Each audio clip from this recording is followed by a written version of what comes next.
नमस्कार भाइयों, रामबाण एकेडमी के YouTube चैनल पर एक बार फिर से आपका हार्दिक स्वागत है। भाइयों, आज मैथ का हम एक बिल्कुल बेसिक चैप्टर ले रहे हैं, सिंप्लीफिकेशन। ये जो सिंप्लीफिकेशन का चैप्टर है भाई, ये ऐसा चैप्टर है जो हमें अन्य दूसरे चैप्टर्स में बहुत मदद करता है। अब इसमें बहुत सारे भाई सोचते हैं कि सिंप्लीफिकेशन का मतलब सिर्फ बोर्ड मैथ्स है, लेकिन बोर्ड मैथ्स से अलग भी बहुत कुछ होता है। ये जो हम चैप्टर पढ़ाएंगे आपको, ये दो पार्ट में पढ़ाएंगे। पार्ट फर्स्ट आज, पार्ट सेकंड अगली वीडियो में आपके सामने आएगा। तो आज का जो है हम बोर्ड मैथ्स पर भी ध्यान देंगे, दूसरे जो लैंग्वेज वाले क्वेश्चन है उन पर भी ध्यान देंगे। और याद रखना, जो लैंग्वेज वाले क्वेश्चन है वो कोई भी एग्जाम हो, किसी भी लेवल का एग्जाम हो, लैंग्वेज वाले सिंप्लीफिकेशन के क्वेश्चन बहुत जरूर आते हैं भाई। तो ध्यान से देखिए। पहले हम बोर्ड मैथ्स की शुरुआत करते हैं। तो वैसे तो उम्मीदें सभी जानते होंगे, लेकिन फिर भी हमारा फर्ज है बताने का। देखिए भाई, अगर हमसे कभी कहा जाए कि भाई 15, मान लिया ये दे दिया है कि 15 प्लस 5 गुणा 2, मान लिया यही कह दिया जाए, तो इस छोटे से सवाल के दो आंसर बनते हैं। पहला आंसर क्या है कि 15 और 5 को जोड़ा 20, गुणा करा 2 यानी 40 हो गया, जो कि गलत माना जाता मैथ के हिसाब से। ये वाला तरीका गलत माना जाता है।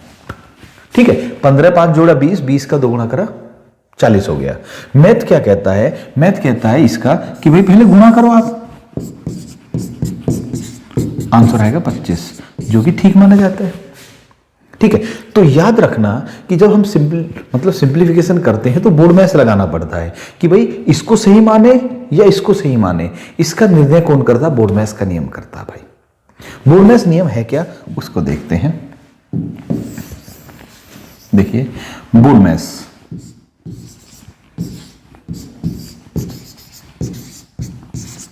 में बी का मतलब है ब्रैकेट, ओ का मतलब है ऑफ, ऑफ का मतलब है का, डी का मतलब है डिवीजन यानी भाग, एम का मतलब है मल्टीप्लिकेशन यानी गुणा, ए का मतलब है एडिशन यानी प्लस, और एस का मतलब है सब्सट्रैक्शन यानी माइनस। इसका मतलब क्या है भाई? सभी जानते हैं, इसलिए मैं थोड़ा स्पीड में बता रहा हूं भाई। देखिए कि अगर बहुत सारी इक्वेशन दे रखी है तो आप सबसे पहले क्या करेंगे? ब्रैकेट को सोल्व करेंगे। ब्रैकेट के बाद ऑफ यानी का को सोल्व करेंगे, का का मतलब भी गुणा होता है। फिर डिवीजन भाग करेंगे, फिर गुणा करेंगे, फिर प्लस, फिर माइनस। लेकिन इस चीज को बहुत सारे भाई ऐसा होता है कि बिल्कुल एज इट इज मान लेते हैं। तो आपको इसको करने का एक तरीका होता है कि प्लस और माइनस पर आप इक्वेशन के टुकड़े कर लीजिए, जहां प्लस और माइनस मिले। अभी उसको बताएंगे अगले क्वेश्चन में कि कैसे करना है, कि जहां प्लस और माइनस मिले उस पर इक्वेशन के टुकड़े मान लीजिए, और फिर जो प्लस से अलग अलग हैं, माइनस से अलग हैं, उनको सोल्व कर लीजिए। जैसे एक उदाहरण छोटा सा मैं यहीं पर ले लेता हूं, ये सभी जानते होंगे तो इसलिए इसको हटा देते हैं हम। मान लिया क्वेश्चन आ गया हमारे सामने कि भाई 35 का 2/5 प्लस 18/6 गुणा 2 माइनस 24 गुणा 3/8। मान लिया ये आ गया। ठीक है, तो अब हमें सबसे पहले मैंने क्या बताया, वैसे देखेंगे ब्रैकेट नहीं है, फिर ऑफ करेंगे, फिर भाग करेंगे, फिर गुणा करेंगे, फिर प्लस माइनस करेंगे। ऐसे करने में बहुत टाइम लग जाता है। तो आपको करना क्या है, इसमें ढूंढिए पूरी इक्वेशन में प्लस और माइनस कहां पर है। एक प्लस ये, एक माइनस ये है, तो प्लस से इधर वाला एक हिस्सा हो गया, प्लस और माइनस के बीच दूसरा हिस्सा, ये तीसरा। तो 3 भाग कर लिए इस इक्वेशन के। भाग किससे करने? प्लस और माइनस से, गुणा भाग से नहीं करने भाई। ठीक है, अब देखिए इन तीनों भागों को आप अलग अलग सोल्व कर सकते हैं, याद रखना। तो 35 का 2/3 का मतलब होता गुणा 14 आ गया। 35 गुणा 2/5, तो 5 से 7 बार कटा, 7 दूनी 14। अलग अलग सोचना है। 18 को 6 से भाग देंगे, 3 3 दूनी 6, माइनस 8 या 24 9, तो 20 में से 9 कम कर दिया हमने, तो 11 आंसर आ गया। ये डायरेक्ट याद रखना है। तो मेरे एक छोटा सा सिंपल सा उदाहरण बताया है कि आप जो है जब इतनी बड़ी इक्वेशन को सोल्व करें, इससे बहुत बड़ी बड़ी इक्वेशन है, तो प्लस को और माइनस पर ध्यान दीजिए। प्लस से अलग एक मतलब एक भाग हो गया, दूसरा भाग ये, तीसरा भाग ये, तीनों भाग को आप अलग अलग सोल्व कीजिए और एक साथ पहले इसको कर लिया, इसको कर लिया, इसको कर लिया, बाद में क्या बचेगा, प्लस और माइनस बचेंगे। प्लस के एक तरफ जोड़ दीजिए, माइनस के एक तरफ जोड़ दीजिए और अंतर को बता दीजिए। ठीक है, आगे बढ़ते हैं। तो अब हम सवालों पर आ रहे हैं, बोर्ड मैथ्स के भी हैं और दूसरे भी सवाल हैं। तो पहला सवाल आता है आपके सामने, 108 भाग 18 माइनस 8 गुणा 3 प्लस 56 का 5/7। मान लिया यही आ गया, ट्राई कीजिए भाई। ओके भाई, देखते हैं। माइनस यहां पर है एक भाग, प्लस यहां पर है दूसरा भाग, तीसरा भाग। ओके, हो सकता है एक भाग में 3 या 4 भी आ सकते हैं संख्या, यहां जरूरी की 2 ही संख्या है। तो इसको अलग करते हैं। 18 से कितनी बार कटा, 6 बार, माइनस 24 प्लस 56 का 5/7 यानी 40। ओके, 56 गुणा 5/7, 7 8 56, 40 बच गया। ठीक है, अब देखिए बस ये गलती मत करना कि इसको और इसको मत जोड़ देना। ये प्लस है, ये प्लस होता है, जिसके पहले जो सबसे शुरू में होता है उसके आगे कुछ चिन्ह नहीं लगा तो वो प्लस माना जाता है। 40 और 6 40, 46 प्लस के है, याद रखना। और माइनस का 24 है, तो बचा क्या भाई, 22। उम्मीद है समझ में आ गया होगा। आंसर आ गया भाई पहले क्वेश्चन का। ओके, ठीक है, दूसरे क्वेश्चन पर आते हैं भाई, ट्राई कीजिए भाई। ओके, आ जाते हैं। देखिए अब इसमें ब्रैकेट ही लगे हुए हैं बहुत सारे, तो जब ब्रैकेट बहुत सारे लगे होते हैं तो हम यहां से सोल्व करते हैं भाई, सबसे अंदर वाले ब्रैकेट से। तो देखते हैं, पहले इसको सोल्व करते हैं। इस ब्रैकेट में 10 से पहले कुछ नहीं लगा हुआ, तो प्लस है, ये प्लस है। 15 में से 7 कम, 8 हो गया। 15 में से 7 को अगर हम घटाएंगे तो कितना मिल जाएगा भाई, हमें 8 मिल गया। इसमें हमें अंदर मिला 8, याद रखना ब्रैकेट के अंदर। अब हम इस वाले ब्रैकेट की बात करते हैं, 11 माइनस 8। ये हुआ, जब बाहर माइनस है अंदर प्लस का 8 है, तो खोलते ही अंदर माइनस का ही हो जाएगा, तो ये हो जाएगा 11 माइनस 8। इसको हटा दें अब, 11 माइनस 8, 11 माइनस 8 कितना हो गया, 3, प्लस का 3 बचा। कहां तक हो चुका है, यहां तक हो चुका है। और यहां तक हमारा कितना बचा हुआ भाई, यहां तक हमारा बचा हुआ है 3 प्लस के ये। अब बाहर वाले पर आ जाते हैं, 13 माइनस, इस ब्रैकेट में 3 बचा हुआ है प्लस का। अब ये हो गया 13 माइनस 3 यानी कि 10, यानी यहां तक कितना हो गया, 10 हो गया इस ब्रैकेट में। अब बचा 28 माइनस 10, आंसर आ गया 18। उम्मीद है समझ में आ गया होगा। तो इसका आंसर कितना आया, 18 आया भाई। दूसरी चीज, लेकिन इसमें एक चीज और ध्यान रखनी, बिल्कुल सिंपल चीज थी, कुछ नहीं था, सब सिंपल घटते चले जा रहे थे। लेकिन भाई इसमें एक चीज और ध्यान रखेंगे आप, वो क्या है कि अगर यहां पर इसके ऊपर एक लाइन खींची हुई है तो क्या होता है। अगर ये लाइन होती है तो इसे बार नहीं बोलते भाई, इसे बोलते लाइन ब्रैकेट, रेखा कोष्ठक। बार क्या होता है, बार ये होता 3.47, ये 3.47 का बार है। ये अलग चीज है, ये अलग चीज है। तो अगर दशमलव के बगैर ये लाइन खींच रही है, ऐसे ब्रैकेट के अंदर ब्रैकेट है और उसमें लाइन खींची हुई है, तो ये लाइन ब्रैकेट होता है। और अगर लाइन ब्रैकेट आ जाए तो सबसे पहले इसी को सोल्व किया जाता है। ये सबसे बड़ा कोष्ठक, ये सेकंड वाला, ये सबसे छोटा ब्रैकेट है और ये इससे भी छोटा ब्रैकेट माना जाता है। सबसे पहले इसी को सोल्व करते हैं भाई। अब कैसे सोल्व करेंगे उस पर देखिए। अभी याद रखना, पहले क्वेश्चन का आंसर कितना आया था हमारा, 18 आया था, आपको याद होगा। तो अभी मैंने इसलिए नोट कर दिया कि आपको पता चल जाएगा इसने आंसर को चेंज किया या नहीं किया। आ जाते हैं, तो जहां पर ये बना हुआ है उससे पहले सोचिए कुछ नहीं है, ठीक है। ये ब्रैकेट मान के चलिए, तो 7 और 5 12, ब्रैकेट के अंदर हो गया हमारा 12, यानी कि हमारा ये जो ये वाला पोर्शन है ये कितना हो गया, 12 ब्रैकेट के अंदर प्लस का। ब्रैकेट के बाहर माइनस है, तो 10 माइनस 12 हो गया।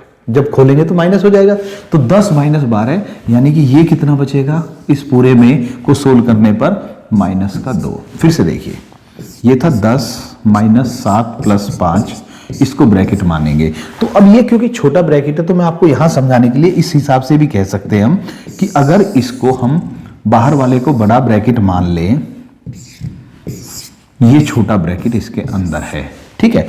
तो ये हो गया हमारा 10 माइनस ब्रैकेट के अंदर 12, ठीक है, जब 10 में से 12 घटाएंगे, जब इसको खोलेंगे तो माइनस हो जाएगा, 10 में से 12 घटाएंगे तो -2, यही तो बच रहा है। ओके, तो याद रखना ये वाली जो लाइन है ये क्या है, एक सबसे छोटा ब्रैकेट है, उसे ब्रैकेट की तरह सोल्व करना चाहिए। आगे बढ़ते हैं भाई, अब हमारा -2 आ गया, फिर देखते हैं यहां पर आते हैं, ये है 11 -2, ठीक है, 11 -2। अब जब बाहर माइनस है अंदर माइनस है तो माइनस माइनस क्या हो जाएंगे, प्लस हो जाएंगे। तो ये कितना बन जाएगा, 11 + 2 यानी 13। अब इतने का सॉल्यूशन होकर इस बार आ गया प्लस का 13, समझ में आ गया होगा।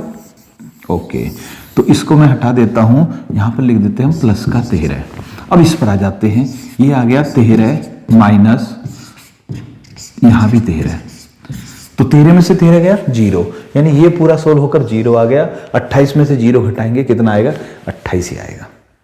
तो पहले सवाल का आंसर 18 आ रहा था, जबकि ये लाइन नहीं थी, और इस लाइन के आते ही कितना हो गया, 28 हो गया।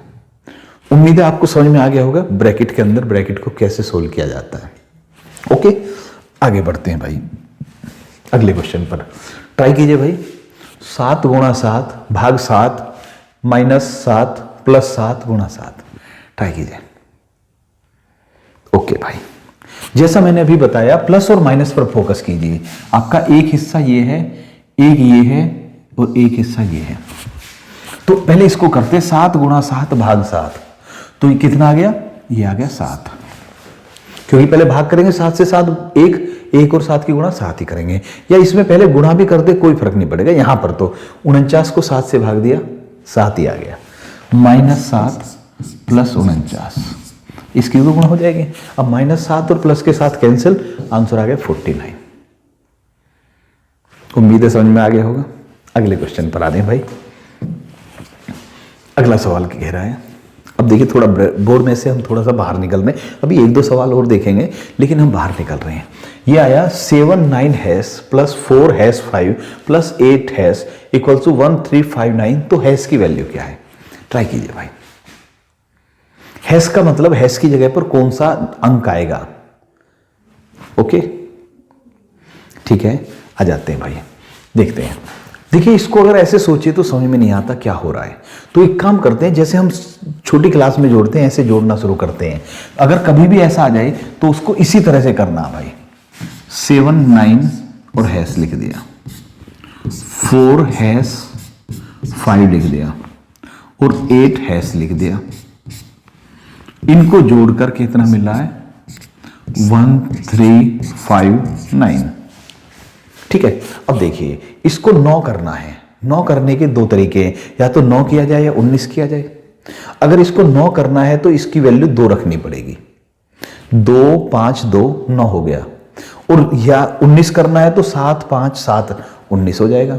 अब हमें यह सोचना है कि ये किसके बराबर बैठेगा, तो देखते हैं। अगर हम इसमें 2 करते हैं, यहां पर यहां 2 करते हैं तो यहां भी 2 रखना पड़ेगा हमें, ठीक है। तो 2 5 7 2 5 7 और 2 9, कोई हासिल नहीं। 9 2 11 8 19, गलत हो रहा है, गलत हो रहा है, तो इसका मतलब 2 नहीं हो सकता। अब हमारे पास बच गया क्या, 7 बच गया। इसको भी 7 कर देते हैं हम, हर जगह 7 लिखेंगे, यहां भी 7 लिख सकते हैं, यहां भी 7 यहां भी 7, 7 5 12 7 19, एक हासिल का मिल गया भाई। 9 1 10 10 7 17 8 25, 2 हासिल के मिल गए, 7 4 11 2 15। इसका मतलब सीधा सा हो गया कि ये प्राप्त करने के लिए हैश बराबर क्या हुआ, 7 आंसर। जब हमने इसको लिखा तो 2 ही ऑप्शन थे, या तो 7 या 5, देखते ही पता चल गया। उम्मीद है क्लियर हुआ होगा। ओके, अगले क्वेश्चन पर आते हैं भाई। देखिए बहुत अब मैंने कहा था कि भाई हम केवल बोर्ड में से नहीं लेंगे, बोर्ड में से आगे के भी सवालों पर आएंगे। किसी संख्या के 1/3 का 3/4 भाग 78 है तो संख्या क्या होगी, ट्राई कीजिए भाई। ओके, ये कह रहा है किसी संख्या के 1/3 का मतलब 1/3 का 3/4 78 है। जब एक संख्या अननोन है तो उसको ए मान लिया हमने। किसी संख्या जो कि गायब है का 1/3 का 3/4 78 है, ए का मान बताना है। तो a/4 78, तो a बराबर क्या हो गया, 78 × 4, आंसर आ गया। कोई दिक्कत नहीं है। कितना आ गया भैया? 312। ठीक है, ओके, आगे बढ़ते हैं, दूसरे पर आते हैं। कोई संख्या अपने 80% के चौथाई से 40 अधिक है तो वह संख्या क्या है? ट्राई कीजिए भाई, ट्राई करना है आपको। ओके, देखिए, उम्मीद है आपने किया जरूर होगा। कोई संख्या है ए, यह संख्या अपने 80% के चौथाई, ठीक है, यह संख्या अपने 80% के चौथाई से 40 अधिक है, ये इससे 40 अधिक है, यानी इसमें से इसे घटाएंगे तो क्या बचेगा? 40। फिर से देखिए, कोई संख्या है जो अपने 80% के चौथाई से 40 अधिक है, ये पोर्शन से ये पोर्शन 40 ज्यादा है। ओके, अब काटते हैं भाई, 4 से 20 बार, 20 से 5 बार, तो बचा क्या? a माइनस ए बटे 5 बराबर 40। 5a में से a क्या गया? 4a by 5 equal to 40। Okay, a बराबर कितना आ गया? a बराबर आ गया 40 गुणा 5 बटे 4। आंसर कितना आ गया भैया? 50। उम्मीद है समझ में आ गया होगा। ओके, तो कोई संख्या अपने 80% के चौथाई से 40 अधिक है तो वह संख्या क्या है? आंसर आ गया 50। ठीक, फिर से देख सकते हैं, एक संख्या ए है, यह अपना खुद के 80% के एक चौथाई से 40 अधिक है, इससे ये 40 अधिक है, कैलकुलेट किया तो आंसर आ गया 50। ओके, आगे बढ़ते हैं भाई अगले क्वेश्चन पर। बहुत अच्छा सवाल है। एक बर्तन में 3/4 पानी भरा है, यदि बर्तन में से 8 लीटर पानी निकालकर 3 लीटर पानी और डाल दें तो बर्तन का 2/3 भाग भर जाता है, तो बर्तन में कुल कितने लीटर पानी आ सकता है? ओके, ट्राई कीजिए भाई। ओके, देखते हैं, एक बर्तन में मान लिया कुल पानी जो है वो a लीटर आ सकता है, ये कुल क्षमता है। ओके, लेकिन कह रहा है एक बर्तन में 3/4 पानी भरा हुआ है, कितना भरा हुआ है? इसका 3/4, 3/4। ओके, यदि बर्तन में से 8 लीटर पानी निकालकर 3 लीटर पानी और डाल दे, 8 लीटर निकाला, 3 लीटर डाल दिया, कोई दिक्कत नहीं। या तो ये कहो 8 लीटर माइनस 3 प्लस, तो माइनस का 5 हो गया, सीधी सी बात है। ऐसे भी कह सकते हो, निकाल दें तो बर्तन का 2/3, तो फिर क्या होता है? इसका 2/3 भाग भरा रह जाता है। ओके, ऐसी स्थिति में जब 8 लीटर निकालकर 3 लीटर डालेंगे तो 2/3 भरता है। इसको सोल्व करना बस हो गया। तो इसको क्या कह सकते हैं? माइनस का 5 कह सकते हैं भाई, -5। अब हमें संख्याओं को एक तरफ लेना है और a को एक तरफ लेना है, तो या तो ऐसा कर लो, इसको इधर ले जाओ या पूरे को इधर ले जाओ। तो माइनस का 5 उधर ले जाते हैं, 3a/4 माइनस 2a/3 बराबर 5। ये इधर प्लस का हो गया, ये माइनस का हो गया। ओके, उम्मीद है ये समझ में आ गया होगा। थोड़ा सा ऊपर कर लेते हैं इसको, आ जाते हैं 9a माइनस 8a/12। इसकी क्रॉस गुणा कर ली, 3 और 3 की गुणा, 4 और 2 की गुणा, आपस में गुणा, बराबर 5। तो 9a में से 8 गया a/12 बराबर 5, यानी कि हम कह सकते हैं a/12 किसके बराबर है? 5 के बराबर है। तो a किसके बराबर हो गया? 60।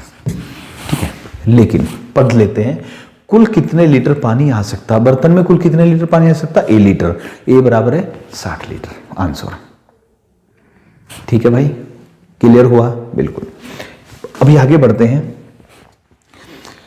अगला सवाल है, एक संख्या में उसका 3/4 जोड़ने पर 70 प्राप्त होता है, वह संख्या कौन सी है? बिल्कुल आसान सवाल है। ओके, एक संख्या है, इसमें इसका 3/4 जोड़े तो बराबर 70 प्राप्त हुआ। ये तो कह रहा है सिंपल, एक संख्या में उसका 3/4 जोड़ने पर 70 प्राप्त होता है। तो 4a + 3a/4 बराबर 70, यानी ये क्या हो गया? 7a/4 बराबर 70। तो अब जब इतना 70 है तो a बराबर कितना आ गया? 70 गुणा 4/7, आंसर आ गया 40। ठीक है भाई, क्लियर हुआ? ओके, देखिए आज क्योंकि मैं सिंप्लीफिकेशन का फर्स्ट पार्ट ले रहा हूं, इसलिए सवाल आसान है, इसीलिए स्पीड भी मैं ज़्यादा लेकर चल रहा हूं। बस ये है कि एक बार आपको इन सवालों पर परिचित करा दे कि इस टाइप के सवाल होते हैं। सेकंड पार्ट में अच्छे लेवल के सवाल देंगे, और अगर थर्ड की जरूरत पड़ी और भी अच्छे लेवल की बात आई तो थर्ड पार्ट भी लाएंगे। तो आप जो है, लेकिन मेन बात यह है कि ये सवाल आसान दिख रहे हैं लेकिन गलतियां होती हैं इनमें भी। तो आप पहले इनको समझिए, अगला लेवल बहुत अच्छी तरह से समझ में आएगा। ओके, हालांकि इस चैप्टर में भी, इस पार्ट में भी आपको कुछ सवाल बहुत अच्छे मिलने वाले हैं। आगे बढ़ते हैं भाई। अगला क्वेश्चन, ऐसी 3 क्रमागत विषम संख्याओं का गुणनफल क्या होगा जिनका योग 51 है? ट्राई कीजिए। ओके, ठीक है। ये कह रहे हैं ऐसी 3 क्रमागत विषम संख्याओं का गुणनफल क्या होगा जिनका योग 51 है। अब देखिए 3 संख्या है जिनका योग 51 है, तो अब हमें 3 क्रमागत संख्याओं का योग 51 है। तो जब योग 51 है तो उनका औसत कितना होगा? 17 हुआ, यानी उनकी बीच की संख्या 17 होगी। जब बीच की संख्या 17 है तो एक संख्या 17, एक संख्या 16, एक संख्या 18। 3 लगातार संख्या पता चल गई। याद रखना कि जितनी संख्या है उसमें से भाग देते तो बीच की संख्या मिल जाती है हमें, ठीक है। तो 3 संख्याओं का योग 51 है, 3 से भाग दिया 17 आ गया। 17 बीच की संख्या, एक 16 है, एक 18 है। अब देख सकते 3 क्रमागत विषम संख्या, विषम कह रहा है, तो विषम में हम एक काम कर लेते हैं। 17 है तो 15 और 19 ले लेते हैं। विषम लिखा हुआ तो मैंने अगर क्रमागत होता तो 16, 17, 18, लेकिन विषम है तो 15, 17, 19, कोई दिक्कत नहीं है। तो बीच की संख्या पता चल गई तो बाकी संख्या तो पता चली जाएगी। अब कह रहा इनका गुणनफल बताना है, सिंपल सी चीज है, बता दो यार। ओके, समझ में आ गया। आगे बढ़ते हैं भाई। 2 संख्याओं का योग 22 है और उन दोनों की संख्याओं का गुणनफल 117 है। बहुत अच्छा सवाल है, इसको आप जरूर ट्राई करके देखेंगे। तो उन दोनों संख्याओं का अंतर कितना होगा? ट्राई कीजिए। ओके भाई, आ जाते हैं। 2 संख्याओं का योग 22 है, a + b = 22, और उन दोनों संख्याओं का गुणनफल 117 है। a × b = 117। अब देखिए हमारे पास 2 तरीके हैं भाई इसको करने के। एक तो हम सेंस लगा सकते हैं। सेंस लगाएंगे तो जब 2 संख्याओं का गुणनफल 117 है तो ये देखेंगे किससे कट रही है। ये 3 से कट रही है, 7, 8, 9 से कट रही है। अब 3 से काटें तो 3 × 9। अब इनका योग तो 3 और 39 करें तो योग तो 22 नहीं बैठता, तो थोड़ा चेंज करना पड़ेगा। इसको हम क्या कह सकते हैं? 9 × 13, और 9 और 13 का योग 22 भी बैठ रहा है। एक तरीका तो ये है कि 9 × 13 117, 9 × 9 और 13 22, अंतर कितना है? 4 आंसर आ गया। एक तरीका तो ये है। लेकिन भाई जी क्या जरूरी है कि हमें ऐसी संख्या मिल जाए जिनको हम देखते ही पहचान जाए कि इनका गुणा इतना है, योग इतना है? तो क्या करेंगे? तो उसके लिए फिर सिस्टम पर आते हैं। अब हम अभी हमें जो दे रखा है हम इसको यहां लिख लेते हैं। a × b = 117। अब एक काम करते हैं, अब हमने इस दोनों तरफ का स्क्वायर कर लिया तो ये हो गया a² + b² + 2ab = 484। कह सकते हैं भाई, कोई दिक्कत नहीं है। अब a × b यानी ab = 117 दे रखा है, तो 2ab कितना हो गया भाई? 234। ठीक है, अब इसमें यहां पर रखते हैं हम a² + b² + 234 = 484। अब इस 234 को इधर ले जाएंगे तो माइनस में हो जाएगा,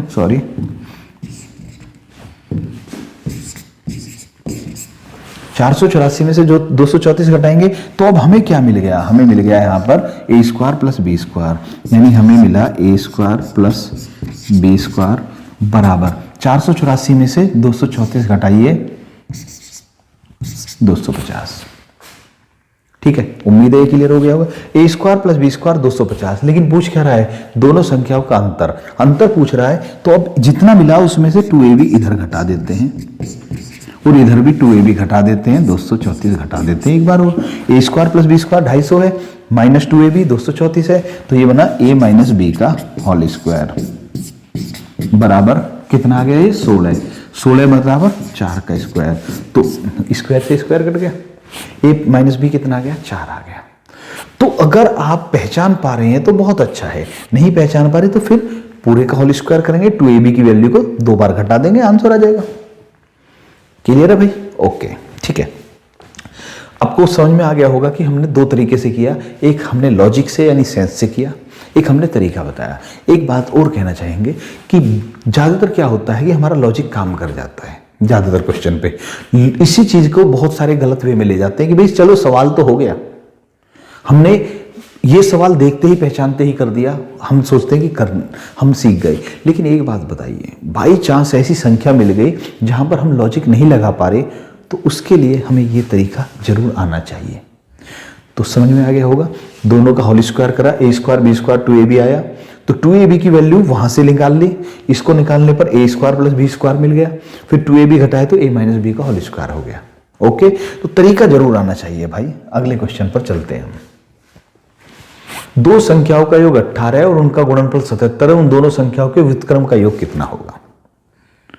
अब ये नहीं पूछ रहा संख्या का मतलब अंतर कितना है, यहां कह रहा व्युत्क्रम का योग।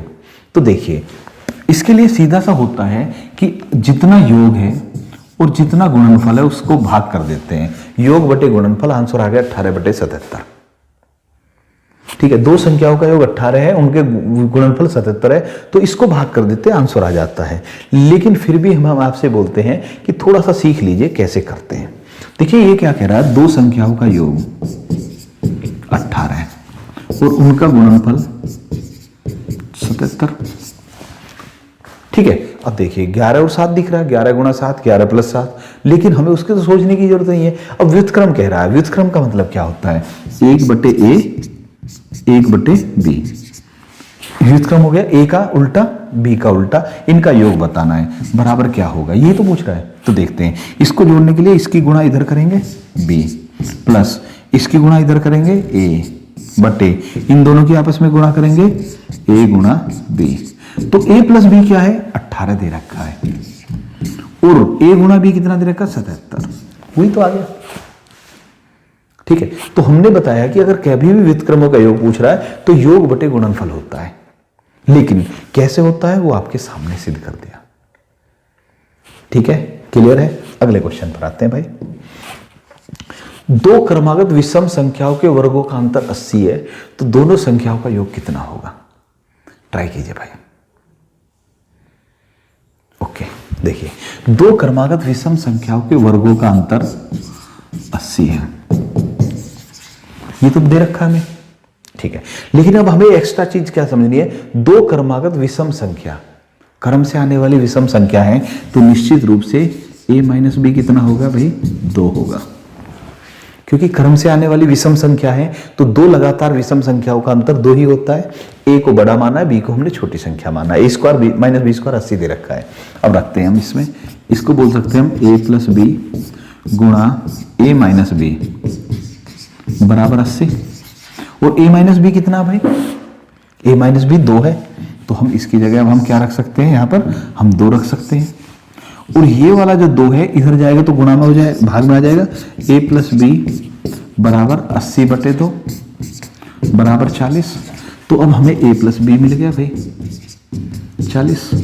अब हमें a प्लस बी पता है, a माइनस बी पता है, ऐसी संख्या जिनका योग 40 हो, अंतर 2 हो, कौन सी है। अब ऐसी स्थिति कभी भी मिल जाए तो अगर हम इन दोनों को जोड़कर आधा करते हैं, 21 आ गया, ये मिलेगी बड़ी संख्या। अगर हम इन दोनों को जोड़कर आधा कर देंगे तो बड़ी संख्या मिलेगी, और घटाएंगे 38 और आधा करेंगे तो छोटी संख्या आएगी। ठीक है, दोनों को जोड़कर आधा करेंगे तो बड़ी संख्या मिलेगी भाई, और घटाकर आधा करेंगे, माइनस करके 40 में से 2 कम करा 38, 38 का आधा 19, तो छोटी संख्या प्राप्त करने के लिए इनका अंतर करेंगे डिवाइडेड बाई 2, बड़ी संख्या प्राप्त करने के लिए इनको जोड़ेंगे डिवाइडेड बाई 2। ओके, आगे क्वेश्चन पर चलते हैं भाई। इसके बाद अगला क्वेश्चन देखिए, किसी संख्या के 2 गुणे में 24 जोड़ने पर वह संख्या अपने 3 गुणे से 9 अधिक हो जाती है, तो वह संख्या कौन सी है, ट्राई कीजिए भाई। ओके, एक संख्या है जिसके 2 गुणे में 24 जोड़े, तो वह क्या हो रही है, अपने 3 गुणे से 9 अधिक हो जाती है। इस टाइप के सवाल आ सकते हैं, तो किसी संख्या के 2 गुणे में 24 जोड़े तो 3 गुणे से 9 अधिक हो गई, ए को एक तरफ कर लो, संख्या को एक तरफ कर लो, तो ये बच गया ए, और यहां आ गया 13, सॉरी 13 नहीं 15, 24 में से 9 कम 15 हो गया। ठीक है, तो ये इधर घट गया, ये उधर घट गया, ए बराबर 15 है, संख्या 15 है। उम्मीद है क्लियर हो गया होगा। बिल्कुल सिंपल है, देखने में लग रहा है लेकिन वास्तव में तो एक लाइन में भी हो रहा है। ठीक है, अगले क्वेश्चन पर आते हैं। 5 क्रमागत सम संख्याओं का योग 330 है, तो उनमें से सबसे बड़ी संख्या क्या होगी? कह रहा 5 क्रमागत सम संख्याओं का योग 130 है, क्रमागत सम है 5 है, तो मैंने भी थोड़ी देर पहले बताया था 330 को 5 से भाग देते हैं, आंसर आ गया 66। तो ये बीच की संख्या 66 है भाई। जब 5 से भाग देने पर जो संख्या आई वो बीच की संख्या 66 है, और 5 क्रमागत सम है, यानी 2 छोटी हैं और 2 बड़ी हैं। अब आपके सामने संख्या आ चुकी है। ओके, तो सबसे बड़ी संख्या क्या होगी? आंसर आ गया 70। उम्मीद है क्लियर आ गया होगा। तो जितनी संख्या दे रखी है उतने से भाग दे दीजिए, जितनी संख्याओं का योग दे रखा है तो वो बीच की संख्या आ जाएगी, बाकी तो हो ही जाएगा। ओके ठीक है, आगे बढ़ते हैं भाई। अगर 4 या 6 दे रखा तो बीच में एक संख्या नहीं होती, तो वो उन दोनों संख्याओं के बीच में आएगी, ये ध्यान रखना है। एक छात्र से किसी संख्या को 55 से गुणा करने के लिए कहा गया, उसने गलती से उस संख्या को 85 से गुणा कर दिया, जिससे उसका उत्तर सही उत्तर से 720 अधिक था। तो सही उत्तर क्या था? ट्राई करना भाई, और मेरे कहने से एक बार अपना आंसर लिख जरूर लेना, पूरा ध्यान से पढ़िए, आंसर जरूर लिखिए। ओके भाई ठीक है। एक छात्र से किसी संख्या को 55 से गुणा करने के लिए कहा गया, 55A उसका सही आंसर होता, लेकिन उसने गलती से कर दिया कितना भाई? 85A। मान लिया संख्या थी A, उसने 55 से गुणा करना था, 55A आता, गलती से 85A कर दिया, तो गलती कितने की होगी? इन दोनों का अंतर कितना आ गया भाई? 30A बराबर 720। ये कह रहा उसका उत्तर सही उत्तर से 720 अधिक था, इससे ये फालतू है 720 बराबर 720 है। तो 30A बराबर 720, A बराबर कितना आ गया? 720 बटे 30, 18 आ गया, सॉरी 24, 720 बटे 30, 24 आ गया। लेकिन भाई हमारा सही आंसर नहीं आया। अगर आपने 24 आंसर लिखा तो गलत है। क्यों? ये पूछ रहा है तो सही उत्तर क्या था, ये नहीं पूछ रहा संख्या क्या थी, सही उत्तर क्या था। अगर संख्या पूछता तो 24, लेकिन सही उत्तर पूछता तो सही उत्तर था 55A, तो 24 गुना 55 भी करना पड़ेगा, ये जरूर ध्यान रखना है। ऐसे सवाल में इन चीजों की, छोटी छोटी चीजों का ध्यान जरूर रखें भाई आप, क्योंकि ये अगर छोटी चीजों का ध्यान नहीं रखेंगे तो एक आध नंबर आपका ऐसा चला जाएगा जो नहीं जाना चाहिए था, जिसको आप बहुत अच्छी तरह से जानते हैं, और उसका दुख बहुत होता है भाई। ठीक है, तो आगे बढ़ते हैं। 15 क्वेश्चन हो चुके हैं। अगले क्वेश्चन पर ऐसा ही है लेकिन थोड़ा चेंज कर दिया हमने। एक छात्र से किसी संख्या को 72 से गुणा करने के लिए कहा गया, उसने गलती से उस संख्या को 27 से गुणा कर दिया, तो गुणनफल में कितने प्रतिशत की गलती हुई? अच्छा भाई, अब कोई भी संख्या ले सकते हैं आप, यहां संख्या तो पूछा ही नहीं है। तो मान लिया 1 से गुणा करना था, तो सही उत्तर आता 72, आ गया 27, ये सही था, ये गलत है। तो उसने कितने की गलती की? 27 और 72 में भैया 45 की गलती, कितने की? 45 की। लेकिन पूछ रहा कितने % गलती हुई, तो त्रुटि गुणा 100 बटे सही मूल्य, सही तो 72 था ना, बस ये जरूर ध्यान रखना भाई, त्रुटि गुणा 100 बटे सही मूल्य। तो आ जाते हैं, तो 9 से ये 8 बार, 9 से ये 5 बार, 4 से ये 2 बार, ये 25 बार। ठीक है, अब 125 बटे 2%, 125 बटे 2 यानी कि 62.5% की गलती हुई है। आंसर आ गया 62.5% की त्रुटि हुई है। That's all. ठीक है, अगर यहां पर आप 1 की बजाय कोई और मानेंगे, 2 मानेंगे, तो ये 144 हो जाता है, 54 हो जाता, तो भी यही करना होता हमें। आप 10 मानेंगे तो ये 720 हो जाता है, ये 270 होता, तो भी यही करना होता हमें। तो हमें करना क्या है? सही उत्तर गलत उत्तर का अंतर आया 45, त्रुटि हुई 45 की, त्रुटि गुणा 100 बटे सही मूल्य, सही तो 72 है ना, तो जो सही आना था उसको नीचे रखना है, जो गलती जितने की हुई है वो ऊपर, त्रुटि गुणा 100 बटे सही मूल्य। उम्मीद ठीक है, लिख दूं मैं। ऐसे सवाल में हम कितने % त्रुटि हुई, तो उसके लिए लिखते हैं त्रुटि जो गलती हुई है गुणा 100 बटे सही मूल्य, यानी सही उत्तर जो था, जो सही होना था, उसको नीचे लिखेंगे भाई। ओके, अगले क्वेश्चन पर आते हैं भाई। यदि किसी संख्या के तिहाई और चौथाई का योग उस संख्या के आधे से 8 अधिक है तो वह संख्या क्या होगी? आ जाते हैं। एक संख्या है ए, इसके तिहाई और उसके चौथाई का योग, एक संख्या के तिहाई और चौथाई का योग उस संख्या के आधे से 8 अधिक है, यानी ये 8 अधिक है, ये 8 कम है। अगर इसमें से इसे घटाएं तो मिलेगा क्या? 8। कह सकते हैं तिहाई और चौथाई का योग आधे से 8 अधिक है। तो अब 3, 4 और 2 का एलसीएम 12 आ गया। तो 4 से ये 4a plus 3a minus 6a बराबर 8। भाई 2 से 6 बार कट गया, वो तो सिंपल जानते हैं। 7a माइनस 6a, a बटे 12 8 आ गया है। तो a बराबर कितना आ गया? a बराबर आ गया 8 गुणा 12। ये इस घटकर a आ गया। a बटे 12 8 है, तो a बराबर 8 गुणा 12 यानी 96 आ गया भाई। क्लियर है? ओके भाई, अगले क्वेश्चन पर आते हैं हम। बहुत आसान सा सवाल है। किसी संख्या के 10 गुणे में से 10 घटाकर शेष को 2 से भाग दे तो संख्या से 4 गुना प्राप्त होता है, वह संख्या बताइए। देखते हैं। किसी संख्या के 10 गुणे में से 10 घटाकर शेष को 2 से भाग दे तो संख्या से 4 गुना प्राप्त होता है, वह संख्या कौन सी है? ट्राई कीजिए भाई। ओके, आ जाते हैं। संख्या ए, इसके 10 गुणे में से 10 घटाकर शेष को 2 से भाग दिया। 10 गुणे में से 10 घटाकर शेष को 2 से भाग दिया तो संख्या से 4 गुना प्राप्त हुआ, 4a प्राप्त हुआ। तो इसको हम कह सकते हैं 10a minus 10 equal to 8a। इसको इधर ले गए तो माइनस का 10 equal to 8a minus 10a equal to minus का 2a। माइनस से माइनस कैंसिल, 2a 10 है तो a के कितना भैया? 5 है। a बराबर 5 आ गया। That's all. ठीक है, क्लियर हुआ? ओके भाई, देखिए सवालों की लैंग्वेज पर जरूर, क्वेश्चन जो लैंग्वेज है उस पर जरूर ध्यान दीजिए भाई। ठीक है, मैंने फिर बोल रहा हूं कि आज फर्स्ट पार्ट है, इसीलिए मैं बस प्रैक्टिस के हिसाब से क्वेश्चन दे रहा हूं। आज का मेन उद्देश्य है कि आपकी प्रैक्टिस हो जाए। अगले सवाल जो आएंगे तो वो अच्छे लेवल के सवाल आपके सामने आएंगे। हालांकि इसमें भी आपको बहुत सारे अच्छे मिल गए होंगे। बहुत अच्छा सवाल है 19वां। एक बर्तन पानी से आधा भरा है तो उसका वजन 17 किलोग्राम। यदि चौथाई भरा हो तो वजन 10 किलोग्राम है। यदि बर्तन पानी से पूरा भरा हो तो उसका वजन कितने किलोग्राम होगा? ठीक है भाई, ट्राई करिए।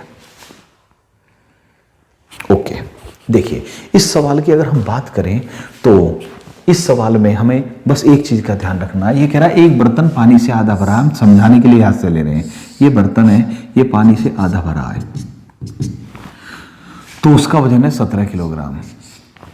यदि चौथाई भरा हो, बर्तन वही है ये लेकिन कम भरा है इस बार, तो वजन है 10 किलोग्राम। यदि बर्तन पानी से पूरा भरा हो तो कितना होगा? ये कह रहा है कि अगर बर्तन वही हो और बर्तन को पूरा का पूरा पानी से भर दें तो उसका वजन कितना हो जाएगा? अब देखिए भाई, ध्यान से सुनना। इसमें जो हमें सवाल दे रखा है, इसमें कह रहा है बर्तन पानी से आधा भरा है तो, और ये चौथाई भरा है तो चौथाई पर इसका हाफ हो जाना था, लेकिन हाफ नहीं हुआ। चौथाई से डबल करते 10 का 20 होता, लेकिन डबल नहीं हुआ। क्यों नहीं हुआ? उसका कारण यह है कि इसमें 2 वजन कैलकुलेट हैं। इसमें क्या है? इस बर्तन का वजन है जो खाली बर्तन है। मान लिया बर्तन का वजन है b और पानी का वजन है w। b प्लस w बराबर 17। लेकिन पानी कितना है? आधा। पानी है w बटे 2 लिखेंगे हम। ठीक है, अगर आप पूरा होता तो w लिखते हैं। बर्तन का वजन प्लस पानी का आधा वजन 17 हो गया। इसमें क्या है? बर्तन का वजन प्लस पानी का चौथाई वजन बराबर 10 हो गया। अगर हम इन दोनों को घटाएं तो ये माइनस ये माइनस ये माइनस कैंसिल हो गया। तो इन दोनों में अंतर किसका आ रहा है? पानी के बर्तन का वजन का ही। तो आधा और चौथाई में चौथाई का अंतर होता है, या हम ये कह सकते हैं w बटे 2 माइनस w बटे 4 बराबर 7 कह सकते हैं ना। जब इनका एलसीएम लेंगे तो ये नीचे 4 आ गया, तो 2w में से 1w गया, यानी कि w बटे 4 बराबर 7। तो इसका मतलब वाटर कितना है? 28 है। अगर टोटल है तो w बराबर कितना आ गया? 28। कोई दिक्कत नहीं। ओके, अब यहां पर रख सकते हैं हम। W बराबर 28, तो W बटे 4, 2 बराबर 14, 14 में बर्तन का वजन जोड़े 17, तो B बराबर कितना आ गया 3। फिर से देखिए, W बटे 4 बराबर 7, तो W कितना आ गया भाई, W आ गया 28, तो W बटे 2 कितना हो गया 14 हो गया। अब हम W बटे 2 यहां रख सकते हैं 14, अगर हम इसकी जगह 14 रखें यहां पर, तो B प्लस 14 17 है, तो B कितना आ गया, B बराबर आ गया 3। यहां पर भी रख के देख सकते हैं आप, W बटे 4 7 है, ये 7 में B जोड़ने पर 10 है, तो B बराबर 3 है, W बराबर 28 है। कह रहा है यदि बर्तन पानी से पूरा भरा हो, यानी पानी पूरा हो बर्तन भी पूरा होगा, तो दोनों का वजन जुड़कर 28 और 3 31 किलोग्राम हो जाएगा भाई। ठीक है, फिर पूछ रहा तिहाई भरा, चौथाई भरा है, 5वां भाग भरा, 8वां भाग भरा, कुछ भी पूछ रहा है, आप ऐसे कैलकुलेट कर सकते हैं। तो जब भी आप ऐसे क्वेश्चन को करें भाई, तो याद रखना इसमें 2 चीजों का वजन शामिल होता है, बर्तन का वजन, पानी का वजन आधा है, जो कि बर्तन और पानी का आधा वजन, बर्तन और पानी का चौथाई वजन दे रखा है। तो इन दोनों में बर्तन का वजन तो बराबर है, सिर्फ पानी का चौथाई और पानी के आधे का अंतर लेना हमें। W बटे 2, W बटे 4, अंतर 7 आया था, 10 और 17 में 7 का अंतर। उम्मीद है ये सवाल समझ में आ गया होगा। अगर आपको सवाल समझ में आ गया है तो हम आपके लिए एक सवाल दे रहे हैं, बिल्कुल सेम सवाल है, लेकिन थोड़ी सी संख्या चेंज की है, आप करके जरूर देखेंगे कि एक बर्तन पानी से तिहाई भरा हो तो उसका वजन 21 किलोग्राम, आधा भरा हो तो वजन 29 किलोग्राम होता है। बर्तन पानी से चौथाई भरा हो, चौथाई कह रहा है, इस पिछले में पूरा पूछा था, तो उसका वजन कितने किलोग्राम होगा। ठीक है, कितने किलोग्राम होगा। सवाल को नोट कीजिए, सवाल को करिए, और करने के बाद इस क्वेश्चन का आंसर आप कमेंट में जरूर लिखेंगे। ठीक है भाई, तो आज की वीडियो में इतना ही। अगली वीडियो में हम आपके लिए इसका सेकंड पार्ट जो लाएंगे, उसमें मैं फिर से बोल रहा हूँ सवालों का लेवल अच्छा होगा। इस सवाल का आप कमेंट जरूर करिए और बताइए वीडियो कैसी लगी।